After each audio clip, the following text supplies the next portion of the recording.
कबूतरखाने वाचवण्यासाठी जैन समाज आक्रमक। दादरमधील कबूतरखाना परिसरात राडा। आंदोलकांनी कबूतरखान्यावरील ताडपत्री हटवली।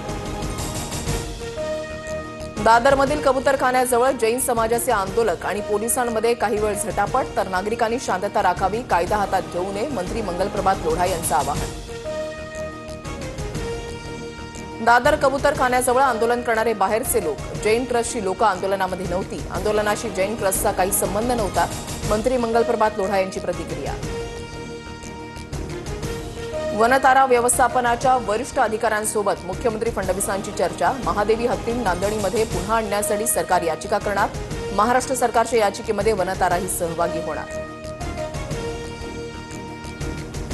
उपमुख्यमंत्री एकनाथ शिंदे दिल्ली दौऱ्यावर। एकनाथ शिंदे पंतप्रधान मोदी आणि केंद्रीय गृहमंत्री अमित शहा यांची भेट घेणार। आठवड्यात दुसऱ्यांदा शिंदे दिल्ली दौऱ्यावर असल्यानं चर्चांना उधाण। निवडणुकीसाठी व्हीव्हीपॅट मशीन नसेल तर निवडणूक घेण्यापेक्षा भाजप कार्यालयातच शिक्के मारा। ईव्हीएम मशीन असेल तर कशाला निवडणुका लढायच्या, अशी भावना निर्माण होतीये, बच्चू कडू यांची प्रतिक्रिया।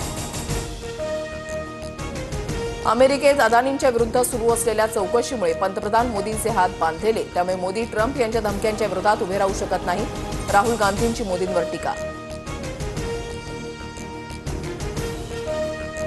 सोलापूर जिल्ह्यामध्ये मुसळधार पाऊस। सोलापूर शहरातील निराळे वस्ती भागामधल्या रस्त्यावर गुडघाभर पाणी साचलं। मध्यरात्रीपासून पावसाची रिपरिप सुरू। सिंधुदुर्ग जिल्ह्याला येलो अलर्ट जारी। पावसामुळे काही सखल भागामध्ये पाणी साचलं। किनारपट्टी भागामध्ये जोरदार वारे व्हायला सुरुवात। उत्तराखंडमध्ये भूस्खलनामध्ये अडकलेल्या 130 नागरिकांना वाचवण्यात यश। 50 नागरिक मलब्यामध्ये अडकल्याची माहिती, तर 50 जण बेपत्ता। साताऱ्यामधल्या कास पठारावर फुलांचा हंगाम सुरू होण्यापूर्वीच फुलांचा बहर। कास पठारावर चवर जातीचे फुलं उमलण्यास सुरुवात।